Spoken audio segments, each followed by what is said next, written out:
Welcome back to my channel, and welcome to me sitting on the floor in my bedroom. So I remember when I was growing up in the Catholic Church, specifically the traditional Catholic Church, around this time of year, we would get an annual sermon, normally a week or two before Halloween. And it was just a friendly reminder about the responsibility of a Catholic and the actions of a true child of God and what is expected of them. And one of those expectations is not participating in Halloween. Now, I know that my particular past involves Catholicism, but there are many organized religions that have this same practice where they consider Halloween to be evil. It's some sort of holy day for witches and Satanists. In dressing up as little princesses or Power Rangers and going to trick or treat around the neighborhood is in some way committing some satanic act. Before we continue, if at some point in this video you think, wow, this is very interesting, why don't you give the video a like? You can subscribe to the channel, you can tell people about it, whatever. But only if you're enjoying the video, of course. So before going to the traditional Catholic Church, I was just a plain old Catholic. And we practiced Halloween like anyone else. We dressed up, we did the trick-or-treating, we had parties, and actually, with my best friend who was my neighbor, we made a Halloween trail in my backyard. We would buy little elements every year, preparing. We would make a map and set up little sections with strobe lights or a smoker. It was so much fun. But the second that we started going to the traditional Catholic Church, we realized that all of that was evil. So for me and the members of the community, we believed in God. So we believed in the devil. The devil was real. Demons were real. Witches were real. Not just a group of worshipers of the earth, but of worshipers of Satan. And there were satanic priests, and they participated in black masses. I read books on this. There was a moment in my life where I was obsessed with those type of realities and possessions. When I was in catechism as a high school student, the priest at the time let the boys listen to a recording of a real exorcism. So we were able to hear the priest talking and then the woman who was possessed speaking, and it was so scary. It's funny. Well, actually not so funny. But there was a moment in my life when I guess I was thinking about all of this so much that I thought that I was going to be possessed by a demon. I saw myself in such a bad light because I was sinning all the time. I wasn't being a faithful child of God to live up to the expectations that I had imposed upon myself and that were imposed upon me by the religion, that I thought that I was somehow connected with evil and that I was going to open up a door to a demon entering my body or something like that.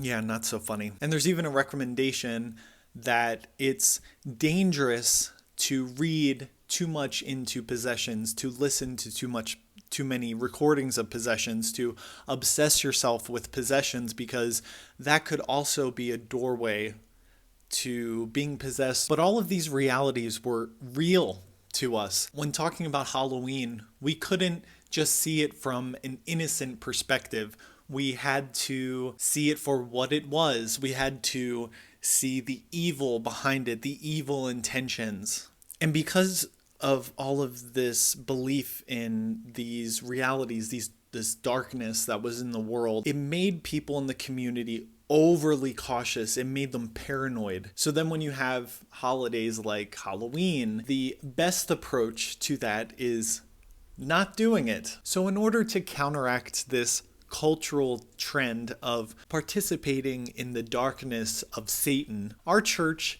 and many other churches that were affiliated with this community decided to do All Saints Day celebrations where all of the children would dress up as their favorite saint, some adults actually, and they would go in front of the community and describe their saints, and people would have to guess the name of the saint. I found a loophole because I was someone who was still very attracted to the dark side, I guess, that I was interested in those elements of life because I realized that life wasn't just daisies and cuteness and happiness and but there is a legitimate dark side. I decided to be Saint Francis of Assisi.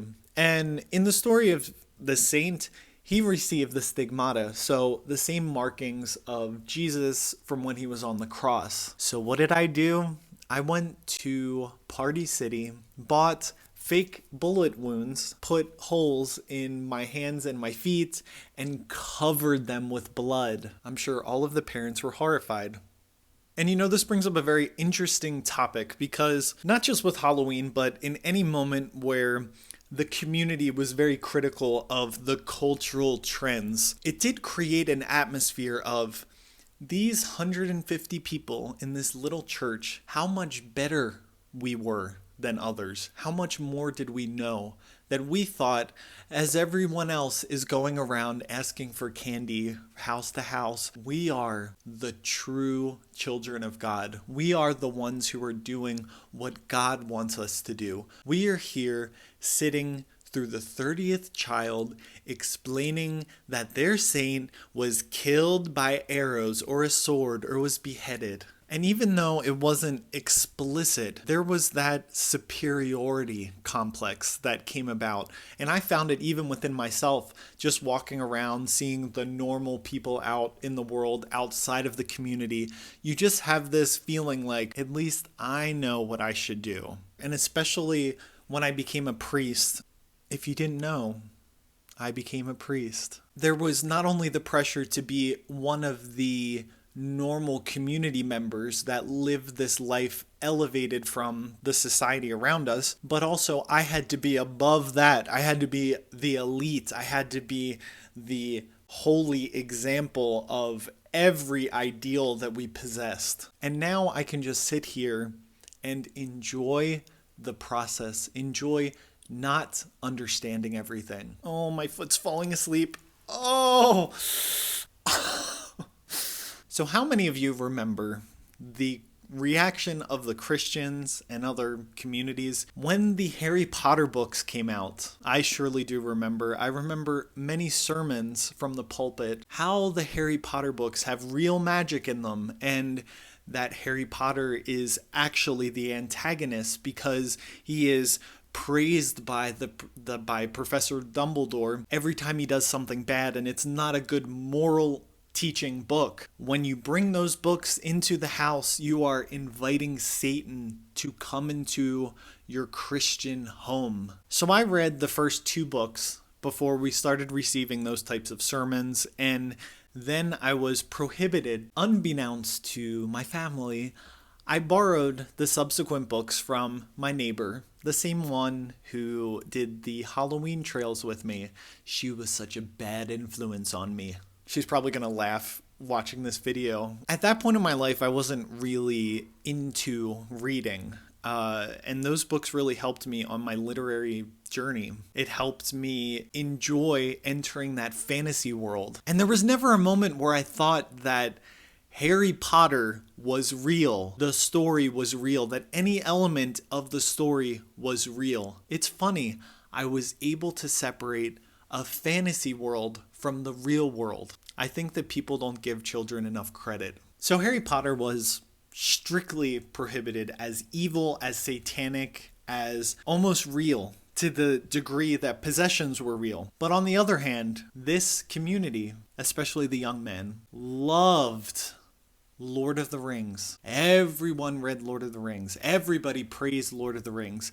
Although movies and the horrors of Hollywood were something that were spoken about all the times, for some reason, when Lord of the Rings movies came out, everyone went to the movies. Everyone supported the evil Hollywood. Everything was switched off just because it was Lord of the Rings. I do understand that the literary quality of Lord of the Rings is a lot more elevated than Harry Potter. With Lord of the Rings, everything is a little bit clearer. So, counteracting what the priest said with Harry Potter, the morality is ambiguous and everything. In Lord of the Rings, things were a lot more black and white. So I understand what they're saying. It's very clear who the bad guy is, who the good guy is, all of that. As I'm an adult now, I see them not on the same plane, but I enjoy them for what they are. It's possible to enjoy a really, really good steak that's expensive and delicious and dripping with butter, and also to enjoy a hamburger. But it's funny that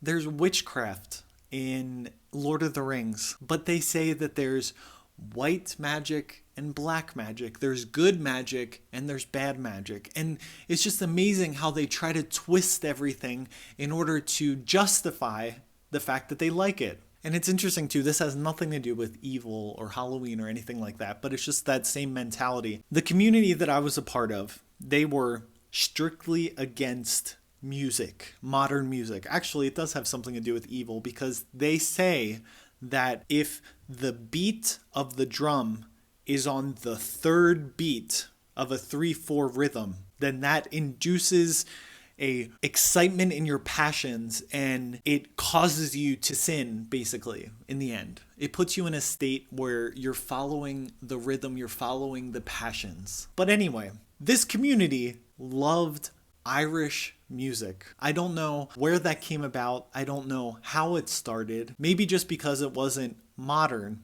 So instead of listening to the horrible modern music and, just lumping all of it together and throwing it out, they would listen to drunken pub Irish songs that talked about drinking, about being with women, and that was accepted. They were able to twist it so much that they convinced themselves that they were participating in something that was good. And believe me, after the 10th party with Irish music, I wanted to, you know what I mean. So anyway, this was a very general video, but I'd like to open up the conversation to all of you. So please, in the comments below, tell me what your experiences of Halloween were. If you got this far, please leave a comment, like the video, subscribe to the channel if you want. It's an invitation. And if you're in the position to monetarily help me, I'll leave a link down below to my Ko-fi page where you can go and give me a few bucks or however amount you want. You can set up a monthly plan and help me survive. Thank you so much for watching, and I am going to get up from the floor because my butt is numb. Bye. Oh man, I'm getting old. Have a great day.